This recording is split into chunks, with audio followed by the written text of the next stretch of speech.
Algo realmente horrible habita en la isla de Serna, algo tan terrible y peligroso que los mismísimos olímpicos han decidido ignorar.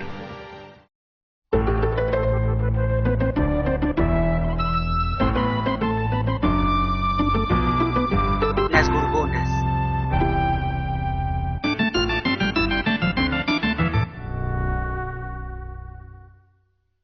Las gorgonas eran descritas como poderosísimas demonios, mayormente femeninas, con alas y garras de bronce, serpientes venenosas en el cabello, gigantescos colmillos de jabalí y con una sangre capaz de dar vida y muerte. Su solo nombre significa horripilante, y su poder y grandeza eran temidos hasta por los mismísimos olímpicos. Siendo primigeniamente hijas de la deidad Gorgo-Aix, la primera gorgona, aquella que luchó contra el mismísimo rey de los olímpicos, Zeus, al inicio de la titanomaquia. La titanomaquia es el modo en el que se le conoció a la batalla entre los olímpicos y los titanes, que concluiría con la derrota y aprisionamiento de estos últimos en el Tártaro. Eventualmente se consideraría más popularmente a Ceto, diosa primigenia de los mares, y su consorte, Forcis, dios primigenio de los peligros de las profundidades, ambos como padres de las gorgonas e innumerables otras criaturas. En la mitología clásica se decía que 3 eran las gorgonas. Medusa era la menor de las hermanas, Steno la terrible era la hermana del medio, y Euríale, la más poderosa de las 3, era la mayor. Se creía que habitaban en la isla del fin del mundo, llamada Serna, un lugar ominoso de donde ningún humano que hubiera tenido la osadía de pisar regresaría con vida. A pesar de su terrible poderío, debía sumársele el hecho de que las 2 hermanas mayores, Steno y Aleto, poseían inmortalidad, y la menor, Medusa, no era menos terrible, pues tenía la capacidad de petrificar todo aquello que la viera a los ojos. Pese a este poder y capacidades, las 3 hermanas eran de temperamento más bien pacífico. Euríale la mayor era la más pacífica y calmada, y Medusa la menor tenía un amorío con Poseidón. Únicamente Steno era nociva, pues destruía cualquier embarcación que transitara por la zona. Aún así, cualquier humano que se atreviera a tocar la isla debía darse por muerto. El mito de la gorgona ha tenido muchas variaciones a través de los tiempos. En la versión del romano Ovidio, por ejemplo, Medusa no tenía esos orígenes cuasi divinos, sino que se trataba de una sacerdotisa humana del templo de Atenea, que fuese violada por Poseidón y castigada por Atenea, a quien culpó por ensuciar su templo con actos mundanos. El castigo fue la maldición que la transformó en una gorgona. En otras versiones más coherentes de la historia, fue Anfrite, esposa de Poseidón, quien lanzó la maldición. Pero el mito de Perseo se mantiene como el más importante referente a las gorgonas.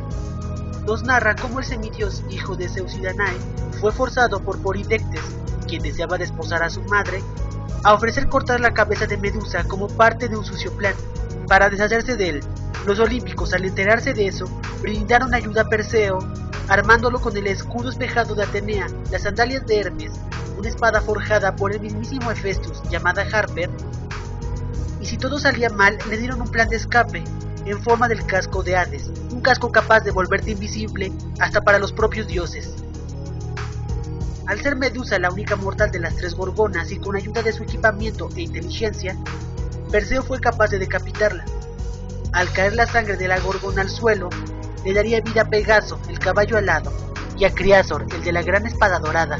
También se dice que incontables serpientes brotaron de su sangre, y la Anfisbaena, una serpiente de 2 cabezas que habitaba en los desiertos de Siria. En ese momento, la espada de Harper quedaría impregnada con la sangre de la gorgona, dándole propiedades de veneno. Las 2 hermanas inmortales fueron tras él, pero gracias al casco de Hades, el héroe fue capaz de huir de una muerte más que segura. Se cuenta que el llanto de Euríale por perder a su hermana menor fue audible a kilómetros a la redonda de la isla. Con la cabeza de la gorgona en su poder, el semidios la utilizó para diversas tareas, culminando con entregársela a Atenea, para que ésta le hiciera parte de la égida, el escudo de la mismísima diosa. Por otra parte, la sangre de Medusa fue utilizada por Asclepio, hijo de Apolo, dios de la luz solar, y la humana Coronis. El semidios no solo era capaz de sanar a los heridos y enfermos, sino de traer de la muerte a aquellos que habían muerto recientemente. Esto era gracias a la sangre de la Gorgona, entregada por Atenea al semidios, sangre que si era extraída del lado izquierdo destruiría la vida, pero si la sangre salía del lado derecho era capaz de traer la vida. También otras partes del cuerpo fueron utilizadas por Medea para sus hechizos. Incluso un solo mechón del cabello de Medusa tenía facultades mágicas muy importantes. Aquel que lo llevase de amuleto jamás sería atrapado por sus perseguidores, y al emplearse este cabello en la construcción de murallas, cualquier invasor que buscara destruirlas se vería en un estado de pánico repentino. La apariencia general de Medusa y sus hermanas ha recibido muchos cambios al pasar del tiempo. Al principio se les describía como gigantescos monstruos horripilantes o enmascarados con alas de bronce y serpientes en el cabello. Luego perdería las alas e incluso las piernas para ser actualmente retratadas como mujeres serpiente.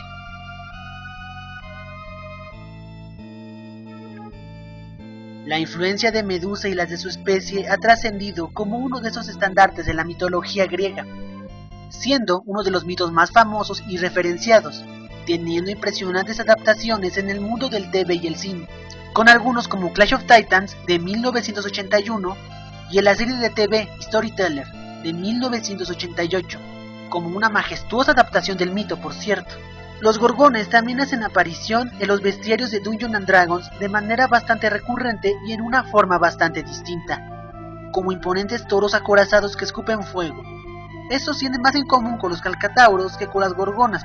En el mundo de los juegos de cartas no son la excepción, pues son una raza muy recurrente en Magic the Gathering, teniendo representantes importantes como una llamada Braska. En los videojuegos obviamente aparecen también, brindándonos batallas épicas en la saga de God of War. Son también jefes extremadamente recurrentes en la saga de Castlevania desde sus primeros juegos, por nombrar solo algunos ejemplos de estas emblemáticas criaturas.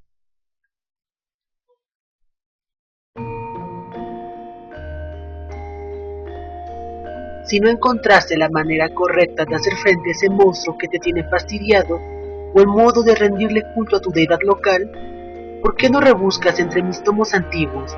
Puede que te encuentres con información que te mantenga vivo.